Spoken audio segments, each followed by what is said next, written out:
పరిమళము నీదేనా నాలో పరవశము నిజమేనా బొండు మల్లి పువ్వు కన్నా తేలికగు నీ సోకు రెండు కళ్ళు మూసుకున్నా లాగు మరి నీ వైపు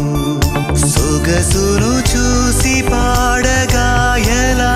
కనులకు మాట రాదుగా అలా వింతల్లోనూ కొత్త వింత నువ్వేనా ఆ అందం అంటే అచ్చంగాను నువ్వే ఏ చిలిపి కళ్ళ